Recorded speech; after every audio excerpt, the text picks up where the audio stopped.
भगवान ने कहा, वह मगरमच्छ अपने पूर्व जन्म में एक सुनार था। एक दिन एक ग्राहक उसके पास एक मणि लेकर आया था, जिसे उसने हड़प लिया और निगल गया। वही मणि आज भी उसके पेट में है। उसी के कारण उसके पेट में इतनी भयंकर जलन रहती है। यदि उसके पेट से वह मणि निकाल दी जाए तो उसकी जलन पूरी तरह समाप्त हो जाएगी। यह सुनकर चौधरी ने कहा, हे भगवान, अब मेरा चौथा सवाल यह है कि जब मैं नदी पार करके थोड़ी दूर आया था तो मुझे एक पीपल का पेड़ दिखाई दिया।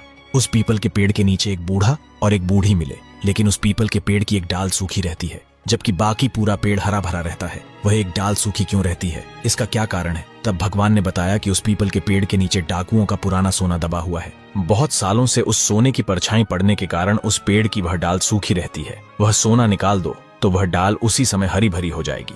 चौधरी ने कहा, हे भगवान, अब मेरा पांचवा सवाल यह है कि मेरे घर एक ब्राह्मण 20 सालों से आता है। मैं उसे 2 रोटी का आटा देता हूँ। अगर मैं उसे आटा दूं तो मुझे क्या पुण्य मिलता है, और अगर न दूं तो मुझे क्या पाप लगता है? इतना सुनकर भगवान ने कहा, इस बात का उत्तर राजा का जो पुत्र होगा वही देगा। तब चौधरी ने कहा, वह कैसे?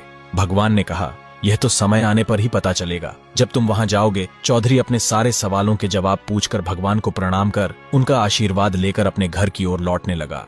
रास्ते में उसे वही पीपल का पेड़ दिखाई दिया, जिसके नीचे बूढ़ा और बूढ़ी बैठे थे। उन दोनों के पास गया। बूढ़े ने पूछा, क्या भाई, तुम्हें भगवान मिले? तब चौधरी ने बूढ़े बूढ़ी से कहा, भगवान ने मुझे बताया है कि इस पीपल के पेड़ के नीचे डाकुओं का सोना दबा हुआ है। उसी सोने की परछाई बहुत सालों से इस डाल पर पड़ रही है। इसी कारण यह डाल सूखी है। हमें वह सोना निकालना होगा, तब जाकर यह पेड़ पूरा हरा भरा हो जाएगा। तब बूढ़े ने चौधरी से कहा, हम में इतनी ताकत नहीं है कि हम जमीन खोदकर यह सोना निकाल सकें।